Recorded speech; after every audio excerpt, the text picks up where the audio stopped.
اعوذ باللہ السمیع العلیم العظیم الحفیظ بوجہ الکریم وسلطانہ القدیم من الرجس الخبیث المخبث الشیطان اللعین الرجیم وقبیلہ ونفخہ ونفسہ وہمزہ بسم اللہ الرحمن الرحیم۔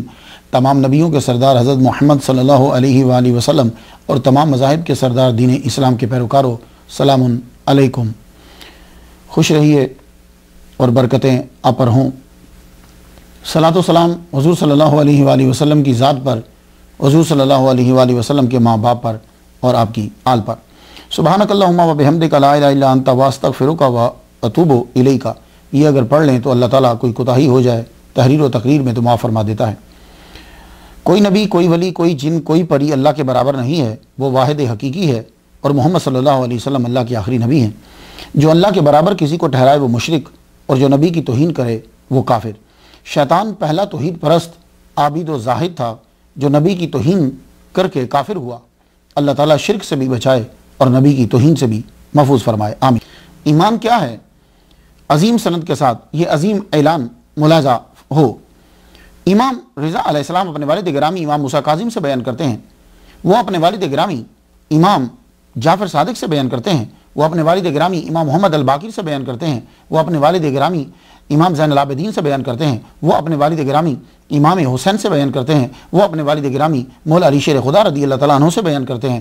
انہوں نے حضور صلی اللہ علیہ وآلہ وسلم سے سنا، ایمان تین چیزوں کا مجموعہ ہے: معرفت بالقلب، قول باللسان و عمل بالارکان۔ دل سے معرفت، زبان سے بولنا اور ارکان سے عمل کرنا۔ حاضر رحمت من ربی، آج گفتگو جو ہے وہ 104 نمبر پر پہنچ گئی۔ آج جس ہستی کو سرنامہ کلام بنا رہے ہیں انہیں دنیا حضرت سلمان الخیر، سلمان ابن سلام، سلمان المحمدی، سلمان فارسی اور سلمان پاک کے نام سے جانتی ہے۔ میں نے اس ہستی کو موضوع بنا کر پہلی مرتبہ 22 اکتوبر 1993 میں گفتگو کی تھی، جبکہ میں نے تقریر کا سلسلہ اور خطبہ کا سلسلہ جو ہے وہ شروع کیا۔ آج 2016 میں امریکہ سے یہ موضوع پھر آپ کو سنا رہا ہوں۔ تصوف کے محبین کے لیے ایک اور چمکتا ہوا ستارہ، لیڈر۔ سلسلہ نقشبندیہ میں شجرہ طریقت پڑھیں تو تیسرا نام حضرت سلمان المحمدی رضی اللہ تعالیٰ عنہ کا آتا ہے۔ تاریخ ولادت آپ کی جدید تحقیق یہ ہے کہ 580 عیسوی ہے، اور اگر 350 سال عمر ہو تو تاریخ ولادت 306 عیسوی بنتی ہے، اور اگر 250 سال آپ کی ٹوٹل عمر ہو تو تاریخ ولادت 466 عیسوی بنتی ہے۔ تاریخ وصال جو ہے وہ آپ کی 35 ہجری ہے، 656 عیسوی۔ آپ کا مزار مدائن عراق میں ہے۔ آج 2016 میں آپ کو دنیا سے گئے ہوئے 1360 شمسی سال ہو چکے ہیں۔ نام پہ گفتگو ہو جائے، پھر ابتدائی اور آخری حالات کی طرف ہم بڑھتے ہیں۔ سلمان کہتے ہیں کہ یہ نام حضور صلی اللہ علیہ وآلہ وسلم نے آپ کو دیا۔ علامہ عبد الوہاب شارانی رحمۃ اللہ علیہ کے جملے نے معنی بیان کر دیا: سلمانو من السلامت من العالام والامراض، کہ یہ سلمان سلامتی سے ہے اور آپ سلامت ہوئے عالام سے اور امراض سے۔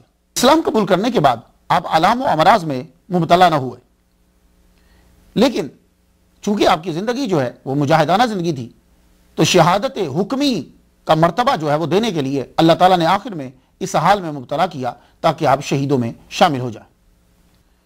اسلام سے پہلے آپ کا نام جو ہے وہ ما بہ تھا، یعنی ہم بہتر ہیں۔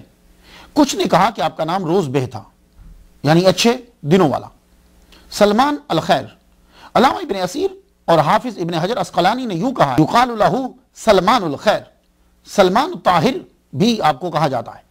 سلمان بن الاسلام، اسد الغابہ، یہ اکثر لوگ جو ہے اردو پڑھتے ہوئے اس کو اسد پڑھ جاتے ہیں۔ یہ اسد نہیں ہے، اسد ہے، اسد کی جمع ہے، تو الف پہ پیش پڑھیں گے۔ اسد الغابہ، جلد دوئم، صفحہ 328۔ اس میں ہے کہ آپ سے نسب کے بارے میں جب پوچھا گیا تو آپ نے فرمایا: انا سلمانو بن الاسلام، میں سلمان ہوں اسلام کا بیٹا۔ حافظ ابن حجر اسقلانی نے اصابہ میں تہذیب التہذیب میں یوں لکھا ہے: ابو عبداللہ بن الاسلام سلمان المحمدی۔ مسند امام احمد میں حضور صلی اللہ علیہ وآلہ وسلم کا فرمان ہے: سلمان میری اہل بیت سے ہے۔ تو ایک جگہ میں نے لکھا ہوا پڑھا کہ وہاں لکھا تھا کہ سلمان المحمدی کہو. آپ کا مزار جو ہے جب آپ وہاں زیارت کے لیے جائیں گے تو سلمان المحمدی ہی لکھا ہوا پائیں گے. سلمان پاک، عراق کے لوگ آپ کو سلمان پاک بھی کہہ کر پکارتے ہیں. سلمان الفارسی، یہ لفظ فارسی جو ہے یہ فارس کی طرف اشارہ کرتا ہے. آپ کا اصلی وطن کون سا تھا؟ فارس.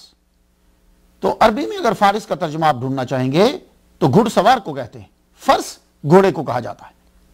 تاریخ ولادت آپ کی تاریخ ولادت کیا ہے؟ یہاں کچھ تھوڑی سی ہٹ کے اور تھوڑی سی زیادہ گفتگو کرنا چاہتا ہوں معذرت کے ساتھ، کیونکہ کہا یہ جاتا ہے کہ آپ کی عمر جو ہے وہ 350 سال ٹوٹل ہے. یہ اکثر لوگ یہ کہتے ہیں. اب 35 ہجری جو ہے وہ آپ کا وصال ہوا. اس بات پہ تو اکثریت ہے، اکثریت کہہ رہا ہوں میں، 35 ہجری کے قریب. ٹھیک ہے، 350 سال عمر اگر آپ کی ٹوٹل ہو تو 656 میں وصال ہوا تو 350 سال عمر ہو تو تاریخ ولادت 306 بنتی ہے. آپ کی ولادت 306 ہو تو کچھ سوالات جو ہیں، جو امریکہ کی 8 یونیورسٹیز میں لیکچر دیتے ہیں پروفیسر احمد صاحب، ان کے ذہن میں کچھ سوال آئے جو ڈسکس کیے. کہتے ہیں کہ اگر آپ کی عمر 350 سال ہے، کیا آپ کے پہلے 14 سال میں عیسائیت اتنی عام تھی کہ آگ پرستوں کے معبد کے پاس عیسائیوں کو چرچ بنانے کی اجازت مل گئی ہو، جبکہ یزد جرد 1 کے دور میں عیسائیت کو عام داخلہ ملا؟ دوسرا سوال، 4 صدی عیسوی میں آدمی 200 سال کا بھی ہو تو بوڑھا ہوتا تھا. آپ کی عمر 300 سال تھی جب اموریہ سے مدینہ غلام بن کر آئے. 300 سال کا آدمی جو غلام ہو اسے کام کے لیے کوئی خریدے گا؟ تیسرا سوال، آپ کا وصال 35 ہجری 656 میں ہوا. یہ بات ہر ایک نے مانی ہے، اکثریت نے. اس کا مطلب ہوا کہ جب آپ نے مدینہ میں قباء میں حضور سے ملاقات کی تھی تو آپ کی عمر 315 سال تھی. آپ مزدوری کرتے، کھجوریں لاتے اور حضور کو دیتے. کیا 315 سال کا بوڑھا مزدوری کر سکتا ہے؟ آپ نے جب حضور صلی اللہ علیہ وسلم کا سنا تو درخت پر تھے، ہاتھ چھوٹا نیچے گرے. کیا 315 سال کا بوڑھا آدمی کھجور کے درخت پہ چڑھے گا یا آقا اسے ایسا مشکل کام دے گا؟ تاریخ لکھتی ہے کہ آپ نے خندق میں حصہ لیا، پتھر توڑے، خندق کھودی. خندق 5 ہجری میں ہوئی، 627 میں. اس وقت آپ کی عمر بنتی ہے 321 سال. تو کیا آپ اتنے سخت کام کر سکتے ہیں؟ یا حضور نے 321 سالہ بوڑھے کو خندق کھودنے کا حکم دیا؟ تاریخ لکھتی ہے کہ مدائن میں جب گورنر بنے تو لوگوں کے بھی کام کرتے تھے، اور جو وظیفہ ملتا تھا وہ خرچ کر دیتے تھے، خود مزدوری کرتے اور پھر اپنے گھر کا خرچہ چلاتے. جنگ قادسیہ میں جو 636 عیسوی میں ہوئی ہے، بعد میں آپ کو مدائن کا گورنر بنایا گیا تو معلوم ہوا تقریباً عمر 330 سال تھی آپ کی. تو دوران حکومت آپ کو لوگ غلام سمجھ لیا کرتے تھے، اجنبی، اور آپ کو سوان اٹھوا دیتے تھے. تو کیا 330 سالہ بوڑھے کو لوگ سوان اٹھوایا کرتے تھے؟ آپ نے 325 سال کی عمر میں ایران کی جنگوں میں بھی حصہ لیا ہے. تو پروفیسر احمد صاحب کا یہ کہنا ہے کہ یا تو عمر کاموں کے مطابق کرو یا کام عمر کے مطابق کرو. 200 سال سے زیادہ بوڑھا ہو جائے اس کی بھمیں، پلکیں، گال لٹک جاتے ہیں. عداس جو عیسائی تھا وہ 100 سے کچھ اوپر تھا، لیکن اس کی پلکیں اور یہ چیزیں لٹکی ہوئی تھی. اور اگر یہ کہا جائے کہ یہ فلاں عظیم مورخ نے یہ لکھا، فلاں مورخ نے یہ لکھا، فلاں مورخ نے لکھا ہے، وہ بڑے بڑے مورخ ہیں، تو بھئی یہ کوئی دلیل نہیں ہوتی. اس طرح تو قرآن مجید کی آیات بڑے بڑے عظیم مفسروں نے 6666 لکھی ہیں. تو کیا آپ بتائیں گے کہ اتنی ہی آیات ہیں؟ قرآن مجید کی 6666 آیات نہیں ہیں. ہاں آپ بسم اللہ بھی ساتھ ملا لیں، کم ہیں. تو یہ دلیل نہیں ہوتی. ہو سکتا ہے کہ انہوں نے اس جانب توجہ نہ دی ہو. تو یہ تمام گفتگو جو ہے تب ہے جب ہم مورخ کی نظر سے دیکھیں یا کوئی انگریز آپ کی بات سنیں. تو اگر یہ کہا جائے کہ یہ کرامت ہے یا شاذ ہے تو پھر سارے اعتراضات جو ہیں وہ ختم ہو جاتے ہیں. پروفیسر احمد صاحب کا کہنا ہے کہ ہیلری بریٹ نے کتاب لکھی ہے، بریٹ ٹریول گائیڈز، 7 اکتوبر 2015 میں چھپی. 2008 میں اس کو ایوارڈ بھی ملا ہے. اس نے لکھا ہے کہ سلمان بورن ایز روز بے ان Persia, in 568 AD. He died around 655 at the age of 87 during the caliphate of the third caliph Usman. میں سیرت شروع کرنے سے پہلے علامہ ابن حجر اسقلانی کی بات جو اصابہ میں جلد سوہم صفحہ 113 پہ ہے بیان کرنا چاہتا ہوں. حضرت سلمان کے اسلام لانے کی سٹوری میں اختلاف موجود ہے اور روایات کو جمع کر کے ترتیب دینا دشوار ہے. مورخین نے ابن عباس کی روایت کو سچ کے قریب ترین جو ہے وہ قرار دیا ہے. تو اس لیے جب میں کبھی کوئی چیز بیان کرتا ہوں تو ایک صاحب نے سنا ہوتا ہے یا خود سے پڑھا ہوتا ہے تو وہ تھوڑا سا ڈیفرنٹ ہو جاتا ہے، وہ سمجھتے ہیں کہ ہم نے غلط بیان کر دیا. نہیں، ہماری کوشش یہ ہوتی ہے کہ تاریخ کی مستند کتابوں سے آپ کے گوش گزار تصوف کے موتی کر دیے جائیں. آئیے بات آگے بڑھاتے ہیں. آپ کے آباء و اجداد اور خاندان والے گورنمنٹ میں خاص مقام رکھتے تھے. وہ کیوں؟ اس لیے کہ آپ کا خاندان جو ہے وہ گھڑ سواروں کا خاندان تھا. اس دور میں ایران کے اندر جو گھڑ سوار ہوتے تھے وہ گورنمنٹ کا اور اس کی عسکری طاقت کا ایک خاص حصہ ہوتے تھے. تو آپ کے خاندان کے اکثر لوگ جو ہیں وہ بادشاہ کے بڑے قریب تھے اور آپ کے والد گرامی بہت امیر اور دہ کان تھے. یہ دہ جو ہے اس کا معنی ہوتا ہے گاؤں، اور کان جو ہے اس کو اب خان کہتے ہیں، سردار. تو دہ کان کا مطلب یہ ہوا گاؤں کا سردار. اب سردار گاؤں کا وہی بنے گا نا جس کے پاس زمینیں زیادہ ہیں. تو آپ جگیردار بھی تھے. اور دوسرا یہ بادشاہ کا قرب، مالدار، جگیردار، اور اوپر سے مذہب کے اندر بھی آپ کا عمل دخل. آپ نے مذہب کو بھی سیکھا. آپ کے والد گرامی نے بہت بڑا ٹیمپل بنایا وہاں جس کے اندر ہمہ وقت آگ کو جلایا جاتا تھا. تو آپ کے والد گرامی جو ہیں، آپ کا خاندان رام ہرمز، رام کا معنی مراد اور ہرمز کہتے ہیں ایک شہنشاہ کا نام تھا. یہ رام ہرمز میں رہتے تھے. پھر اس کے بعد وہاں سے جئی کی طرف جو ہے یہ منتقل ہو گئے. موجم البلدان جلد 3 صفحہ 196، یہ جئی ہے، جیم ہے، ہا نہیں ہے، نہ ہی اس کو آپ حبی پڑھیں گے. یہ گاؤں، اس گاؤں کی زمین جو ہے وہ ساری آپ کی زمین تھی. آپ کو پورے ضلع کا مذہبی نگران بنا دیا گیا. تو لوگ آپ کو ہیر بد کہتے تھے. یہ ایک عہدہ ہے. تو ٹیمپل جب بن گیا تو آپ کے مذہب میں آگ کو بڑی امپورٹنس، اہمیت حاصل ہے. آگ کو 24 گھنٹے جلائے رکھنا ضروری ہوتا تھا. اگر آج آگ کسی لمحے کے لیے بجھ جاتی تھی تو سمجھتے تھے کہ اب ہمارے اوپر قہر جو ہے وہ نازل ہو جائے گا. تو یہ کسی وقت بھی بجھتی نہیں تھی. تو خصوصی بندے جو ہے وہ مقرر کیے گئے تھے. اب ایک آدمی تو 24 گھنٹے نہیں بیٹھ سکتا نا، تو کچھ وقفے کے بعد بندہ بدل جاتا تھا. اور جو صرف سمپل آگ جلانے والا ہوتا تھا اس کو اتھروان کہتے تھے. زوراسٹرینزم جو ہے ان کا دعویٰ یہ ہے کہ ہم توحید پرست ہیں. یہ دعویٰ کرتے ہیں. اور ہمارے نبی کا نام زوراسٹر ہے. زوراتستر بھی کہتے ہیں یہ لوگ. اور کتاب جو تھی اس کا نام اویستا. یہ خیر کا خدا مانتے ہیں اور شر کی طاقت الگ مانتے ہیں. آہورا مزدا کہتے ہیں کہ یہ خیر کا خدا ہے اور شر کا خدا الگ مانتے ہیں. ان کا بڑا جو ہوتا ہے وہ موبد کہلواتا ہے، مگر اس کے اختیارات جو ہیں وہ محدود ہوتے ہیں. اور سب سے بڑا جو ہوتا ہے وہ داستر کہلواتا ہے. یہ جو ہوتا ہے یہ ہر طرح کی عبادت کروا سکتا ہے. اور یہ لوگ زوراسٹرینزم جو ہے اس کے اندر جو پوجنے والے مجوسی ہیں یہ آگ کو بجھنے نہیں دیتے. عبادت کرتے ہوئے قدیم ایرانی زبان میں یہ عبادت کرتے ہیں. اور اپنی کتاب جو ان کا خیال ہے کہ ان کے نبی زوراسٹر نے لکھی ہے، یہ لوگ اسلام کے نہاوند پر حملہ کرنے کے بعد تقریباً ختم ہو گئے. اب انڈیا میں ہیں اور کچھ ایران میں ہیں. کہا جاتا ہے کہ ان کی کل تعداد جو ہے ٹوٹل تعداد 2.6 ملین ہے. خیر آج کل تو ہر فرقہ اور ہر مذہب جو ہے وہ اپنے آپ کو ریفائن کر رہا ہے. وہ صرف وہ چیزیں فرنٹ پہ لاتا ہے کہ جو لوگوں کو اپیل کرتی ہیں. وہ چیزیں فرنٹ پہ وہ ہرگز نہیں لائے گا جو چیزیں اسے لوگوں کو اپیل نہیں کرتی. لیکن اسلام کے اندر کیا ہے؟ وہاں شر اور خیر کا گاڈ الگ نہیں ہے. وَالْقَدْرِ خَيْرِهِ وَالشَّرِّهِ مِنَ اللَّهِ تعالی. کیا ہے کہ خیر اور شر اللہ کی طرف سے ہے. اب اس کا مطلب یہ نہیں ہے کہ وہ شر کو پسند کرتا ہے؟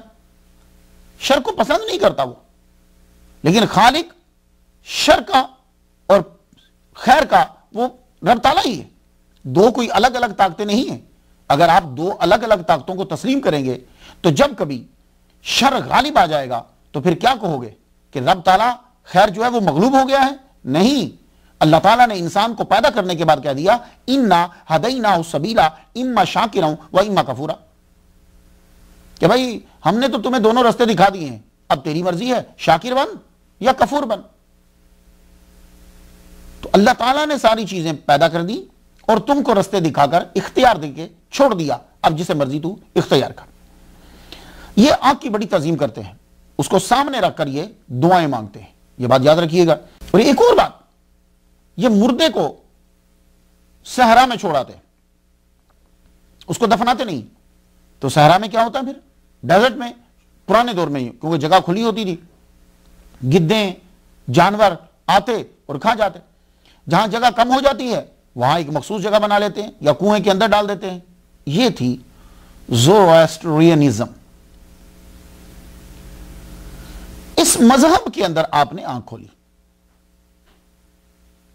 چونکہ سلمان الفارسی ان کے والد گرامی جگیردار اور مالدار بھی تھے، تو آپ کو گھر کے اندر مذہبی جو ہے وہ تعلیم دی گئی، پھر اس کے بعد آپ کو باہر بھی بھیجا جاتا، جو جہاں زند اور پاسزند پڑھائی جاتی تھی، تو آپ نے مذہبی تعلیم حاصل کی۔ 16 سال کی عمر تک آپ نے اپنے مذہب کو سیکھ لیا۔ اتنے میں ایران کے اندر عیسائیت کا عمل دخل شروع ہو گیا۔ جب شروع ہوا، شروع میں تو ان کی لڑائیاں ہوتی رہی عیسائیوں کے ساتھ، بعد میں وہ جب آئے چرچ کی اجازت ملی بنانے کی، اب تھوڑی تھوڑی حضرت سلمان الفارسی ان کی ملاقات جو ہے اور واقفیت اس مذہب سے بھی ہونے لگی۔ وہ کیسے؟ آپ کے کچھ دوست جو ہیں وہ ان راہبوں سے جا کر ملا کرتے تھے، عیسائیوں سے جا کر ملا کرتے تھے، تو انہوں نے جو ہے وہ ان کو آ کے بتانا شروع کیا، لیکن آپ کی ملاقات نہیں ہو رہی، اور ایک دن سبب بن گیا۔ آپ کی ملاقات کیوں نہیں ہوتی تھی؟ اس لیے کہ آپ ٹیمپل کے اندر ہی رہنا پڑتا آپ کو۔ کیوں؟ آپ کو سیکھنے کے بعد جو ہے وہ اتھروان سے موبد بن گئے، اب آپ کو گھر میں رہنا پڑتا، آپ کو ہر وقت جلانا پڑتا۔ والد گرامی جو ہیں وہ آپ کو اپنی نظروں سے الگ نہ کرتے۔ بڑا بھائی تھا سلمان الفارسی کا، لیکن لاوالی طبیعت تھی، وہ اتنی دلچسپی نہیں لیتا تھا۔ والد گرامی کو معلوم ہے کہ یہ میرا بیٹا ماں بہ جو ہے یا روز بہ یہ جو ہے میرا جانشین بنے گا، تو وہ مذہب کے اندر ان کو لگا دیا، باہر نکلنا دیتے۔ محبت بھی بڑی زیادہ تھی۔ ایک مرتبہ جو ہے وہ سبب بنا، تو وہ کیا بنا کہ والد گرامی نے یہ کہا کہ مجھے آج یہاں کام ہے، تم کھیت پر جا کے ایک چکر لگاؤ اور وہاں ذرا چیک کراؤ۔ آپ گھر سے باہر نکلے، کھیت کی طرف بڑھنے لگے، تو رستے میں آپ کو آواز سنائی دی، آپ اس جگہ رک گئے، رک کے جا کے دیکھتے ہیں کیا ہے، وہ چرچ تھا۔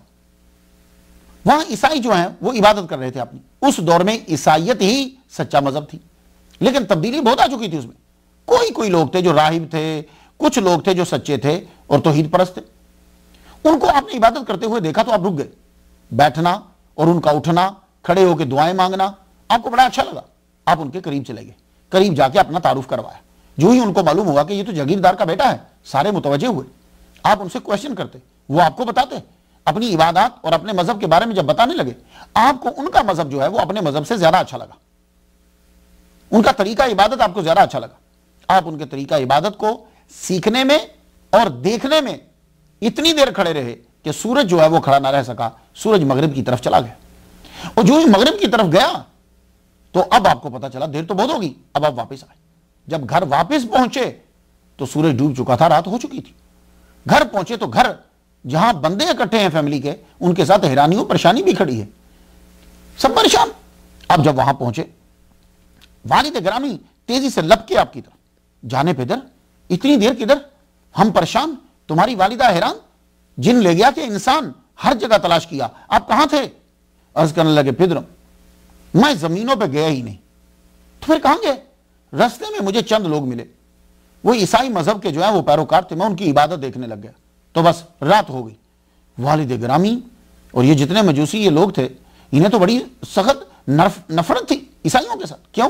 ایک تو ان کے ساتھ لڑائیاں ہوتی رہتی تھی، دوسرا مذہب ان کا ٹوٹل جدا تھا، والد گرامی نے کہا بیٹے نہیں جاتے، ان کا مذہب ہم سے بہتر نہیں ہے۔ تو آپ نے کہا نہیں ابا، ان کا مذہب ہم سے بہتر ہے، ہم کیا سارا دن 24 گھنٹے آگ جلانے میں لگے رہتے ہیں؟ وہ جو عبادات کے طریقے بتا رہے تھے، خدا کا وجود بتاتے ہیں، وہ اس سے بہتر ہے۔ والد گرامی نے فوراً پکڑا اور کہا اس کو زنجیروں سے جکڑ دو، ایسا نہ ہو کہ یہ چلا جائے۔ تو والد گرامی کا حکم، جاگیردار کا حکم اور مذہبی لیڈر کا حکم، فوراً سے غلاموں نے زنجیروں کے ساتھ آپ کو باندھ دیا، باندھ کے ایک کمرے میں بند کر دیا۔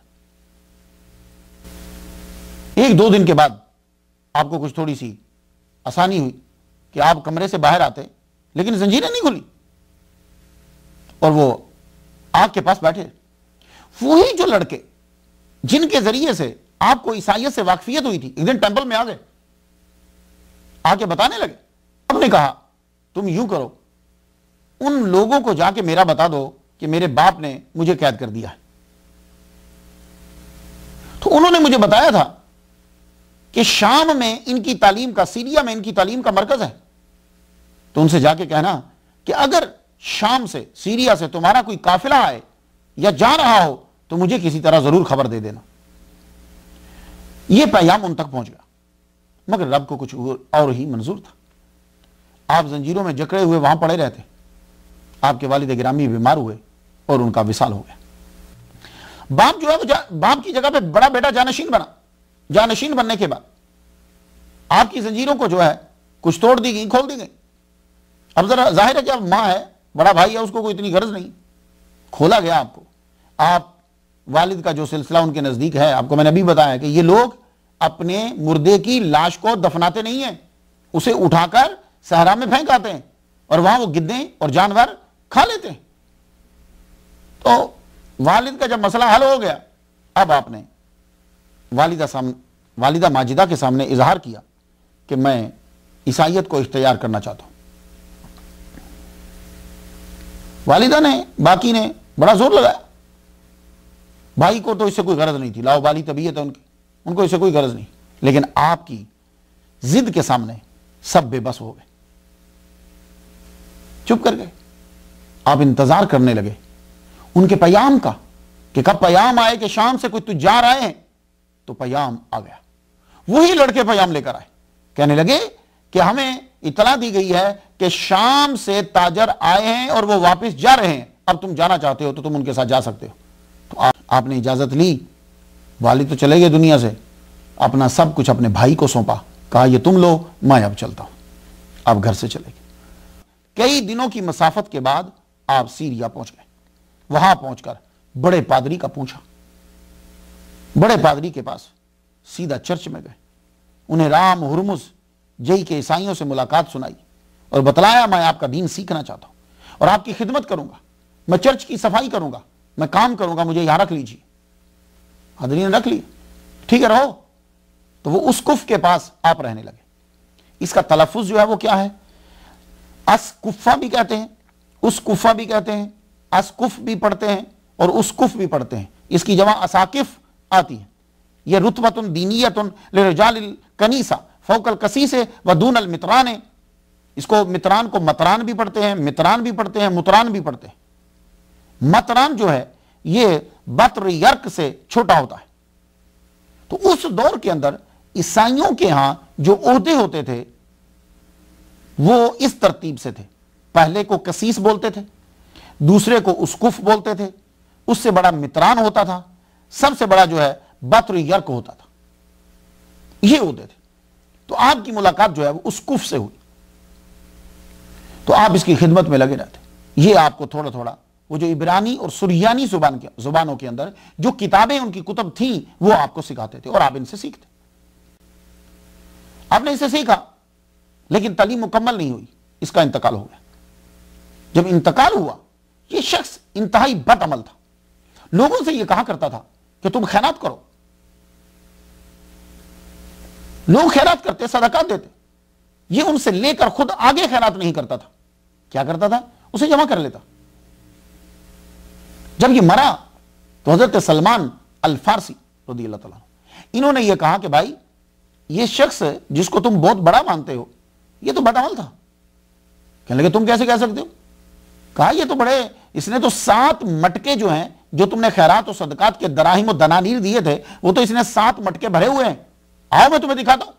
لے کر گئے 7 بھرے ہوئے دراہم و دنانیر کے مٹکے جب دکھائے، لوگ اس سے بدظن ہو گئے۔ آپ اس کو دفنایا نہیں بلکہ صلیب پہ چڑھا دیا، چڑھانے کے بعد پتھر مارے اور چھوڑ کر وہیں واپس آ گئے۔ جب اس کا انتقال ہوا تو اس کی جگہ کے اوپر دوسرے اسقف کو جو ہے وہ چنا گیا۔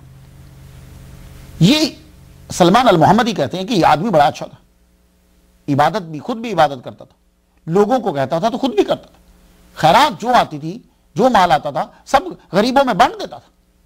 تو قرآن مجید میں بھی تعریف کی گئی ہے ایسے عیسائیوں کی۔ تو قرآن مجید جو ہے وہ عیسائیوں کی تعریف کرتا ہے کہ کچھ ایماندار ہیں، کچھ ایماندار نہیں ہیں۔ تو آپ آیت سماعت کیجئے برکت کے لیے، سورہ آل عمران آیت نمبر 75۔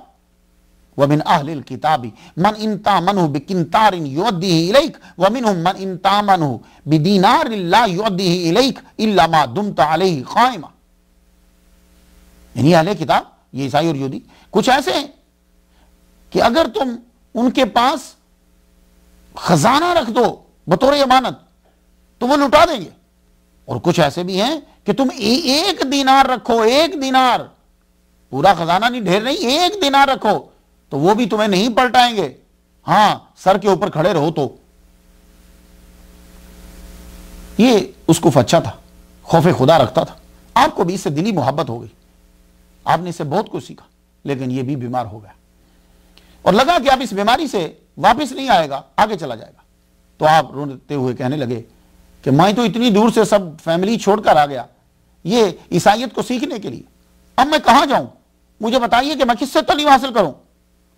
تو اس اسقف نے یہ کہا کہ یہاں تو مجھے کوئی نظر نہیں آتا، ہاں البتہ میرا ایک استاد ہے جس سے میں نے سیکھا، وہ بھی میری طرح ہی ہے، کیونکہ ظاہر میرا استاد ہے، وہ موصل میں ہے، تو جاؤ تم اس کے پاس چلے جاؤ، میں تمہیں ایک تختی لکھ دیتا ہوں، جیسے آپ لوگ لیٹر لکھ کے دیتے ہیں، تو اس دور میں کاغذ کہاں اتنا عام ہوتا تھا، تو وہاں ان کا نام لکھ دیا اور بتایا کہ یہ بچہ بڑا دلچسپی رکھتا ہے اس کے اندر۔ وہ دنیا سے چلے گئے، آپ کو بڑا دکھ ہوا، ان کی تدفین ہوئی، اس کے بعد وہاں سے آپ چل پڑے، چلے موصل میں پہنچ گئے، موصل میں پہنچ کر آپ نے انہیں تلاش کیا، ان کے پاس بھی پڑھنے لگ گئے، مگر کچھ ہی عرصہ گزرا کہ وہ جو استاد تھے وہ بھی دنیا سے چلے گئے، وہ بھی دنیا سے چلے گئے۔ لیکن جب بیمار ہوئے تو آپ کو پتا چل گیا کہ یہ اب بچیں گے نہیں، تو کہنے لگے استاد محترم میں تو سیریا سے آپ کے پاس آیا، اب آپ بھی جا رہے ہو، تو آپ بتائیے میں آگے آپ کے بعد کس کے پاس جاؤں؟ کہنے لگے آج کے دور کے اندر تو کوئی نہیں، ایک ہے جو تجھے سچی تعلیم دے سکے، خود بھی سچا ہو، تم نصیبین میں چلے جاؤ، اس کے نام میں تمہارا سفارش نامہ لکھ دیتا ہوں، میرے بعد اس کے پاس چلے جاؤ۔ تو موصل میں جب ان کی وفات ہو گئی، وہاں سے آپ نصیبین کی طرف چلے گئے، روز آپ کو لگے موصل سے وہاں پہنچتے ہوئے، ان سے ملاقات کی، ان کی صحبت میں رہے، بائبل کی تعلیم لینے لگے۔ یہ بھی صحیح عیسائی تھے، مگر یہ بھی کچھ عرصہ رہے اور بیمار پڑ گئے۔ آپ جب جس کے پاس آپ پہنچتے تھے، سچی تعلیم اسی کے پاس ہوگی جو پرانا ہوگا، جو پرانا ہوگا وہ بوڑھا ہوگا، اور جو بوڑھا ہوگا وہ کتنا عرصہ جیے گا۔ اب وہاں پہنچے تو یہ بھی بیمار ہوئے، اور جب آپ کو معلوم ہوا کہ یہ اب بچیں گے نہیں، تو عرض کرنے لگے مجھے حکم دیجئے میں کہاں جاؤں، میری تعلیم ابھی مکمل نہیں ہوئی۔ تو آپ نے کہا بیٹے مجھے تو اب کوئی نظر نہیں آتا، تم اموریا چلے جاؤ، اموریا میں ایک ہیں، اگر وہ تمہیں پڑھا سکیں، وہ بھی بوڑھے ہیں، تم جلدی سے سفر کرو جاؤ۔ ان کا وصال ہو گیا، ان کے بھی تجہیز کے بعد، تکفین کے بعد آپ چل پڑے وہاں سے۔ تو اموریا کی طرف آپ بڑھے۔ تو میں جب یہ پڑھتا ہوں کہ جس استاد کے پاس آپ پہنچتے تھے کچھ عرصے کے بعد وہ استاد فوت ہو جاتا تھا، تو معلوم ہوا کہ لگتا ہے کہ یہ اپنے استاد کے پاس بھیج دیا کرتے تھے، اور جن کے پاس آپ جاتے تھے وہ بوڑھے ہوتے تھے اور جلدی ان کا وصال ہو جاتا تھا۔ کیوں؟ یہ جو ایک ایک آدمی مل رہا ہے نا، تو کیا عیسائی ایک ایک تھا؟ نہیں، پادری تو بہت سے تھے، بہت سے اسقف تھے، بہت سے قسیس تھے، لیکن سچا توحید کا پیروکار اور سچا عیسیٰ علیہ السلام کی تعلیم پر جو ہوتا تھا وہ بہت کم ہوتے تھے، اور وہ بوڑھے ہی تھے۔ آپ اموریہ میں جو ہیں وہ پہنچے، یہاں آپ نے رہ کر تعلیم کے ساتھ ساتھ اموریہ کے اندر تجارت بھی شروع کی۔ تجارت جب آپ نے شروع کی تو بڑا نفع ہوا، آپ نے بھیڑیں اور بکریاں جو ہیں وہ پال لی، وہ بھی ساتھ رکھتے، سیکھتے بھی رہتے، مگر ان کا بھی ساتھ زیادہ نہ رہا۔ یہ جب بیمار ہوئے تو آپ کی آنکھوں سے آنسو آ گئے، آپ کی آنکھوں سے آنسو آ گئے تو کہنے لگے کیا قسمت ہے، میں جہاں جاتا ہوں میں پیام اجل ساتھ لے کے چلا جاتا ہوں، میرا استاد دنیا سے چلا جاتا ہے، تو آپ ان سے بھی پوچھتے ہیں مجھے بتائیے کہ اب میں آپ کے بعد کہاں جاؤں؟ آپ فرمانے لگے اب تو کوئی بندہ میری نظر میں تو نہیں ہے، میں تمہیں جو اپنی کتابوں میں نے پڑھا ہے وہ میں تمہیں بتا دیتا ہوں کہ میرے علم کے مطابق اب یہ جو دور ہے یہ آخری نبی کے ظہور کا دور ہے، تم اس آخری نبی کی تلاش میں نکل جاؤ، وہ عرب کی طرف تمہیں مل جائیں گے، اور سنو ان کی نشانیاں کیا ہیں، تمہیں کیسے معلوم ہوگا کہ یہ آخری نبی ہے؟ پہلی علامت یہ ہے کہ وہ جب تم ہدیہ لے کر جاؤ گے تو وہ ہدیے کو قبول کریں گے اور کھا بھی لیں گے، اور اگر تم صدقہ لے کر جاؤ گے تو صدقہ قبول تو کر لیتے ہیں لیکن کھاتے نہیں ہیں، وہ غرباء میں بانٹ دیتے ہیں۔ اور تیسری میجر اور بڑی نشانی جو ہے وہ یہ ہے ان کے دو کندھوں کے درمیان جو ہے، دونوں کندھوں کے درمیان جو ہے وہ مہر نبوت، اور وہ تمہیں عرب میں ملیں گے کھجوروں والی زمین میں، جاؤ تلاش کر سکتے ہو تو تلاش کر لو، اس کے علاوہ توحید کی سچائی اب تمہیں کوئی اور جگہ پہ مل نہیں سکتی۔ ان کا وقت، ظہور کا وقت، آپ کے اندر شوق پیدا ہوا کہ میں کسی طرح اب عرب کی زمین کی طرف نکل جاؤں، تو حضرت سلمان الفارسی اب تلاش کرنے لگے مجھے کون عرب میں لے کر جائے، اس رستے کو کون جانتا ہے۔ قدرتی بازار میں جب آپ تھے تو معلوم ہوا کہ کوئی بنو کلب تجار، عرب کے تجار آئے ہیں اور اب وہ سامان بیچ کر واپس جا رہے ہیں، تو آپ ان سے ملے، ان سے بات کی، میں عرب جانا چاہتا ہوں، وہ بولے ٹھیک ہے ہم آپ کو لے جائیں گے۔ آپ نے فرمایا یہ میری بھیڑیں بھی لے لو، میری بکریاں بھی لے لو، سب کچھ تم لے لو، مجھے بس عرب کی سرزمین پر پہنچا دو۔ وہ مان گئے، آپ کو بٹھایا، آپ چلے، لیکن رستے میں ان لوگوں نے بدعہدی کر دی۔ وادی القرا میں پہنچے، یہ 6-7 روز کی مسافت پہ ہے، یہ اگر اونٹ پہ سفر کریں تو مدینہ سے۔ جب آپ یہاں پہنچے تو انہوں نے آپ کو ایک یہودی کے ہاتھ بیچ دیا، بدعہدی کی۔ یہاں آپ کو غلاموں کی طرح کام کرنا پڑا، لیکن دل آپ کا مطمئن تھا۔ کیوں دل مطمئن تھا؟ ارد گرد آپ دیکھتے تھے تو کھجوروں کے درخت نظر آتے تھے، تو وہ کھجوروں کے درخت کو دیکھ کے آپ کو یقین ہوتا کہ جو آخری نبی جس کا ظہور ہونا ہے وہ کہیں آس پاس ہی ہوگا، یہی آئے گا۔ آپ بڑی محنت سے کام کرتے، اس کے ظلم بھی برداشت کرتے رہتے۔ ایک روز آقا کا کزن مدینہ سے ملنے کے لیے آیا، اس نے ان کو اپنے قیام کے دوران جو ہے وہ بڑی محنت سے کام کرتے ہوئے دیکھا، تو کہنے لگا کہ یہ غلام میں تم سے خریدتا ہوں، یہ مجھے دے دو۔ حضرت سلمان المحمدی بک گئے، پھر بک گئے، وہ خرید کے لے آیا، دوسری بار بک گئے۔ تو اب اس وقت آپ کی عمر تقریباً جو ہے وہ 300 سے اوپر ہے، تو 300 سال کے بندے کو تو نہیں کو خرید کے لے کر جائے گا نا۔ مدینہ شریف میں آپ کی آمد ہوئی، اس وقت اس کو یثرب بولا جاتا تھا۔ آپ یہاں آئے تو جو بزرگ کی آخری استاد کی بتائی ہوئی علامات تھی وہ کثرت سے یہاں پائی گئی، کھجور کثرت سے نظر آئے۔ انہی دنوں میں حضور صلی اللہ علیہ وآلہ وسلم مکہ سے ہجرت کر کے قباء تشریف لا چکے تھے، اور اس قباء کے تھوڑے سے فاصلے پر بنو قریظہ کا نخلستان تھا جہاں سلمان الفارسی جو ہیں وہ کام کیا کرتے تھے۔ ایک روز آپ پھل سے لدے ہوئے کھجور کے درخت پر چڑھے ہوئے تھے، اور یہ پکی ہوئی کھجوریں تھیں، مالک نے یہ کہا کہ اس کے اوپر کپڑا جو ہے وہ چڑھا دو، تو آپ کپڑا چڑھانے کے لیے اوپر چڑھے ہوئے تھے۔ تو آپ فرماتے ہیں، سلمان الفارسی فرماتے ہیں کہ میں جب اوپر چڑھا ہوا تھا تو میرے آقا کا جو ہے نا وہ کزن آیا، میرے آقا کا بھائی آیا بڑی تیزی سے اور کہتا ہے برا ہو انصار کا، وہ سب قباء میں ایک شخص کے گرد جمع ہیں جو مکہ سے آیا ہے اور کہتا ہے کہ میں نبی ہوں۔ حضرت سلمان فرماتے ہیں کہ میرے کبھی تاری ہوئی اور ایک دم سے میرا ہاتھ جو ہے وہ لوز ہوا، میں نیچے آیا تو میں نے اپنی درد کو بھی محسوس نہ کیا، آگے منہ کر کے میں پوچھنے لگا آپ یہ کیا بات کر رہے تھے، کس نبی کی؟ تو آقا نے زناٹے کا ایک تھپڑ آپ کے منہ پر مارا، کہا جاؤ اپنا کام کرو، تمہاری کیا دلچسپی اس سے؟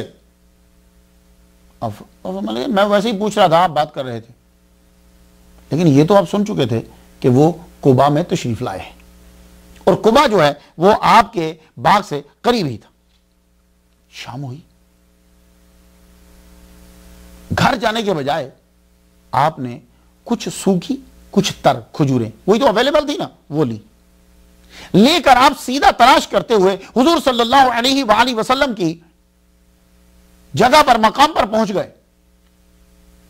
آپ نے چہرہ مبارک دیکھا، معلوم تو ہو جاتا ہے نا کون آئے ہیں، جا کر وہ کھجوریں آپ کے سامنے رکھ دی، کہا جی یہ کھجوریں جو ہیں آپ کے ساتھ جماعت ہے، غربا بھی ہیں، یہ میں صدقہ کی کھجوریں جو ہیں صدقے کی، یہ میں آپ کو دے رہا ہوں۔ حضور صلی اللہ علیہ وسلم نے کھجوریں لے لی تو فرمایا ہم صدقہ نہیں کھاتے، تو آپ نے کھجوریں غربا میں بانٹ دی۔ آپ بڑے خوش ہوئے، کہنے لگے دل میں کہنے لگے ایک بات تو پوری ہو گئی۔ واپس آئے، واپس آ کر اب تلاش کرنے لگے دوسری جو ہے وہ کس طرح پوری ہو۔ اس کے لیے آپ نے پورا ہفتہ گزارا، پیسے اکٹھے کیے، اونٹ کے گوشت کا انتظام کیا، اس کو پکایا، بڑے پیالے میں پکایا، پکا کے آپ اس کو اپنے کندھوں پر اٹھا کر لا رہے، دیج کا ٹائپ کا ہوگی کوئی چیز، اس کے اوپر لا کے سوری بنا کر بڑا زبردست ٹیسٹی بنا کر لے کر آئے اور آ کر حضور صلی اللہ علیہ وآلہ وسلم کی خدمت میں دیا۔ عرض کرنے لگے یا رسول اللہ، اے اللہ کے نبی، میں یہ ہدیہ لایا ہوں آپ کے لیے۔ حضور صلی اللہ علیہ وآلہ وسلم کو ویسے بھی یہ پسند تھا، تو آپ نے اس میں سے خود بھی کھایا اور اپنے ساتھیوں کو بھی کھلایا۔ تو حضرت سلمان الفارسی رضی اللہ تعالیٰ عنہ یہ کہتے ہیں کہ بھائی دو چیزیں تو پوری ہو گئی، صدقہ لیتے نہیں، ہدیہ لیتے ہیں اور کھا بھی لیتے ہیں۔ دو علامات جب پوری ہو گئی، اب تیسری رہ گئی تھی۔ ہجرت کے تھوڑے ہی عرصے کے بعد حضرت کلثوم بن الحد انصاری وفات پا گئے تھے۔ آپ نے ان کی تجہیز و تکفین کی اور انہیں بقیع الغرقد میں دفنانے کے بعد صحابہ کے جھرمٹ میں بیٹھے ہوئے تھے۔ یہ بقیع الغرقد کیا ہے؟ ڈاکٹر محمد جو ہیں، ان کی کتاب ہے بقیع الغرقد، تالیف کی انہوں نے، کہتے ہیں کہ حضور صلی اللہ علیہ وآلہ وسلم کو جب قبرستان کے لیے جگہ کی ضرورت تو آپ نے اس جگہ کو چنا۔ یہاں غرقد کے درخت جو تھے وہ تھے، آپ نے وہ کٹوا دیے، تو بعد میں اس کا نام جنت البقیع پڑ گیا۔ یہاں حضور صلی اللہ علیہ وآلہ وسلم تشریف فرما ہے کہ حضرت سلمان الفارسی رضی اللہ تعالیٰ عنہ تشریف لے آئے تو آتے ہی حضور کے گرد چکر لگانے لگے۔ حضور صلی اللہ علیہ وآلہ وسلم نے دو موٹی چادریں لی ہوئی تھی، ایک کا تہمت بنایا ہوا تھا، ایک اوپر اڑے ہوئے تھے، تو یوں بیک پہ آپ یوں چکر لگانے لگے۔ محمد مصطفیٰ صلی اللہ علیہ وآلہ وسلم سمجھ گئے، آپ نے اپنے شولڈر سے چادر کو ہٹا دیا، چادر کو ہٹایا تو حضرت سلمان الفارسی اللہ اکبر جل شانہ دیکھتے ہی آپ کی آنکھوں سے آنسو روا ہو گئے اور آپ نے فرط عقیدت میں، محبت میں جھک کر اس کو چوم لیا، چومتے جاتے روتے جاتے، چومتے جاتے روتے جاتے۔ حضور نے فرمایا سامنے آؤ، آپ سامنے بیٹھ گئے۔ کو تھوڑی سی عربی آپ کو آتی تھی، زائد نہیں آتی، جیسے ہم نئے نئے پاکستان سے آتے ہیں نا، امریکہ میں تو جتنی انگلش آتی ہے اتنی ہی عربی آتی تھی ان کو، چند باتیں، لیکن پوری سٹوری سرکار نے فرمایا سناؤ۔ سنانے لگے تو یہ پرشین میں سنا رہے تھے، فارسی میں۔ آپ نے فرمایا کوئی بندہ لاؤ جو ٹرانسلیٹ کرے۔ اب کوئی ایسا بندہ ہو کہ جو پرشین بھی جاتا ہو اور یہاں بھی آتا ہو، تو ایک تاجر مل گیا یہودی، وہ فارسی بھی بول لیتا تھا، عربی بھی بول لیتا تھا۔ وہ جب آیا تو حضور صلی اللہ علیہ وسلم نے فرمایا کہ یہ سٹوری سناتے ہیں، تم ترجمہ کرتے جاؤ۔ حضرت سلمان الفارسی جو ہیں وہ شروع سے لے کے سنانے لگے، میرا نام مابے، میرے ابا جو ہیں وہ جگیردار، میں وہاں سے نکلا، کئیوں کے ہاں میں تعلیم حاصل کرتا رہا، پھر آخر میں مجھے آپ کی اطلاع ہوئی مجھے یہودیوں کے ہاں غلام بننا پڑا۔ تو جب بیچ میں یہودیوں کے بارے میں بات ہوئی تو اس نے ٹرانسلیشن کرتے ہوئے یہ بتلا دیا کہ یہ بندہ آپ کو گالیاں دے رہا ہے۔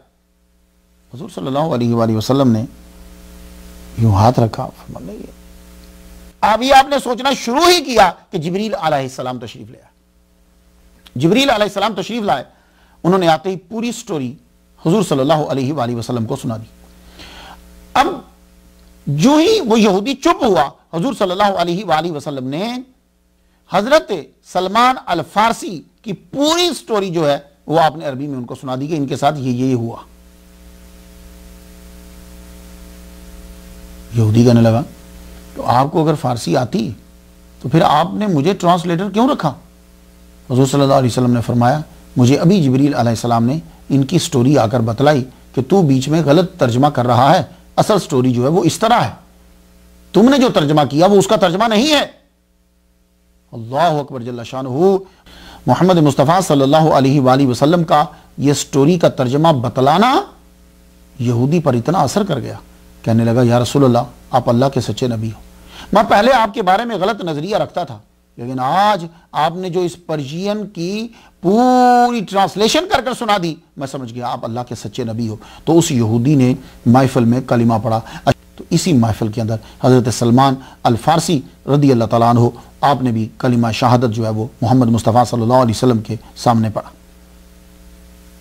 حضور صلی اللہ علیہ وآلہ وسلم نے جبریل علیہ السلام سے کہا کہ ان کو عربی سکھا دو۔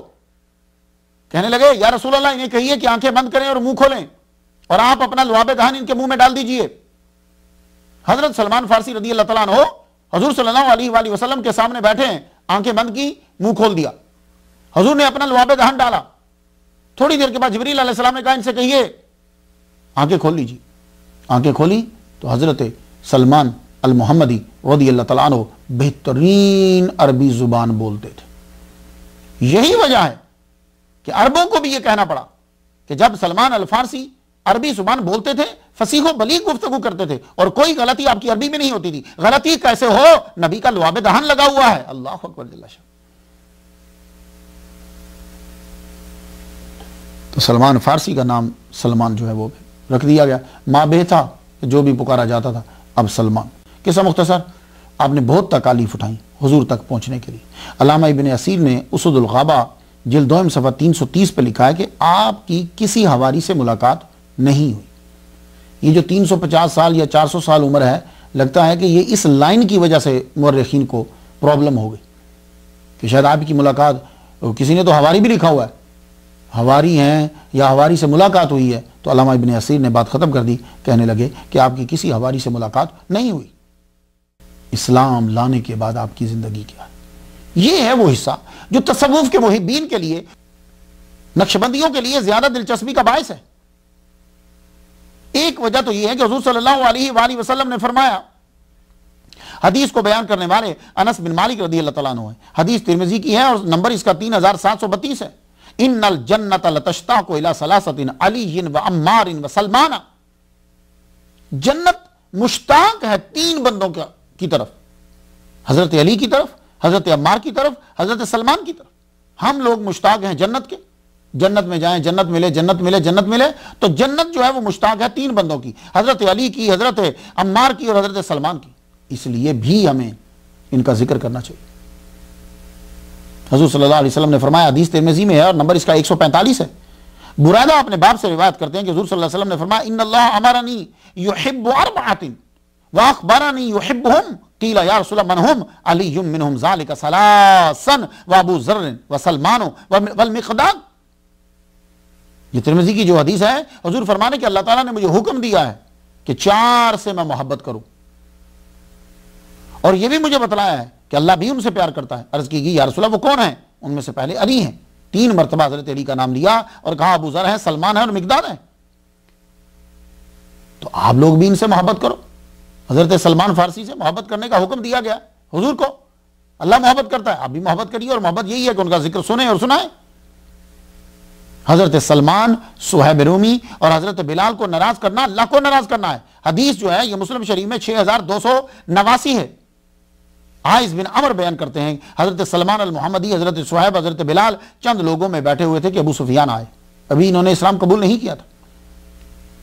تو انہوں نے بولا ابھی اللہ کی تلواریں اللہ کے دشمنوں کی گردن میں اپنی جگہ پر نہیں پہنچی۔ حضرت ابوبکر صدیق رضی اللہ تعالیٰ عنہ نے سن لیا، آپ نے ان کو ڈانٹا کہ ایسی بات کیوں کر رہے ہو، اور اس بات کی جا کر اطلاع حضور صلی اللہ علیہ وسلم کو دی کہ حضرت بلال اور صہیب اور سلمان یہ کہہ رہے ہیں، آگے سے جواب سماعت کیجئے۔ حضور صلی اللہ علیہ وآلہ وسلم نے فرمایا اے ابو بکر لعلک اغضبتہم ان کنت اغضبتہم لقد اغضبت ربک، اے ابو بکر شاید تو نے ان کو ناراض کر دیا، اور اگر تو نے سلمان کو، صہیب کو اور بلال کو ناراض کیا ہے تو تحقیق تو نے اللہ کو ناراض کر دیا۔ یہ حضرت ابوبکر صدیق رضی اللہ تعالیٰ عنہ سے کہہ رہے ہیں۔ تو اس کا مطلب یہ ہوا کہ ہمیں بھی ان کا ذکر سننا چاہیے اور ذکر کرنا چاہیے۔ تو آئیے پھر ذکر تھوڑا سا آگے بڑھاتے ہیں کہ اب اسلام کے بعد کی زندگی کیسی۔ آپ بدر میں اور احد میں شریک نہیں ہوئے، کیوں؟ غلام تھے۔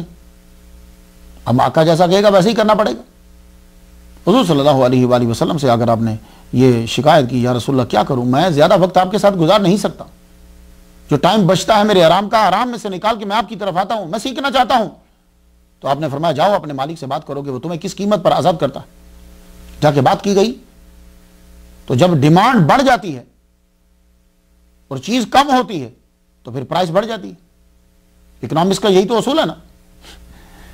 تو اب جب ڈیمانڈ بڑی، اسے معلوم تھا کہ آزاد کریں گے، کہنے لگا 300 کھجور کے درخت لگاؤ، جب لگ جائیں پھل دے دیں، پھر دوسری شرط 40 اوقیہ چاندی جو ہے یہ تم مجھے دو، تم آزاد۔ آپ نے آ کر بتایا یا رسول اللہ وہ کہہ رہا ہے کہ 300 کھجور کے درخت وہ سب پہ پھل لگ جائے، پھر 40 اوقیہ چاندی۔ یہ سیرت ابن ہشام میں ہے، مسند امام احمد اور مجموع الزوائد میں بھی۔ حضور صلی اللہ علیہ وآلہ وسلم نے صحابہ کرام کو اکٹھا کیا اور کہا اپنے بھائی کی مدد کرو، کون کتنے کتنے درخت لا سکتا ہے؟ تو کوئی 10 لایا، کوئی 15 لایا، کوئی 20 لایا۔ اس طریقے سے 300 درخت اکٹھے ہو گئے۔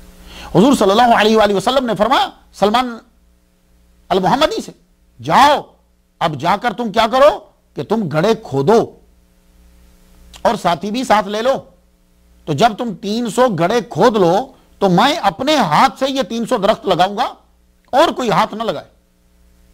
اب تو آپ نے گڑھے کھودے اور 7 بندے ملائے۔ جب 300 گڑھے کھود لیے گئے تو حضور صلی اللہ علیہ وآلہ وسلم کو اطلاع دی گئی۔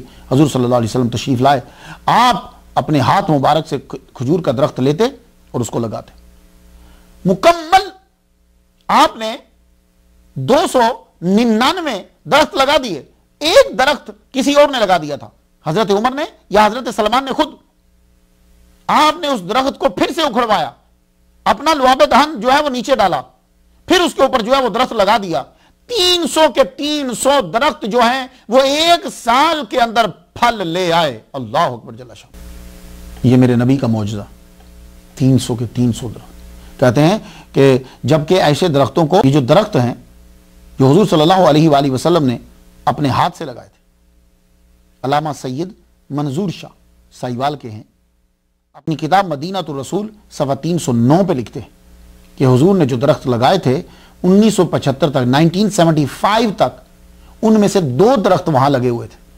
کہتے ہیں کہ میں گیا، میں نے اس کی کھجوریں کھائیں، میں اس کی 2 گٹھلیاں لے کر آیا سائیوال میں، جامعہ فریدیہ میں، بہت مشہور مدرسہ ہے، جامعہ فریدیہ میں لایا، یہاں آ کر میں نے لگائی، وہ کھجوریں اگ گئیں، گٹھلیاں اگ گئیں، اس میں کھجوریں لگیں۔ تو آپ فرماتے ہیں کہ 1975 تک 2 درخت موجود تھے، 1976 میں سعودی گورنمنٹ نے وہ درخت کاٹ دی۔ اب قیمت کا دوسرا حصے کا انتظام کرنا تھا۔ کنز العمال میں ہے، حضور صلی اللہ علیہ وسلم نے سلمان سے کہا کہ جب تک انتظام نہیں ہوتا یہ دعا پڑھو، رب اقضی عنی الدین واغننی من الفقر۔ میں پھر ایک بار پڑھتا ہوں، جن لوگوں کے اوپر قرض ہے وہ اس دعا کو پڑھیے، رب اقضی عنی الدین واغننی من الفقر۔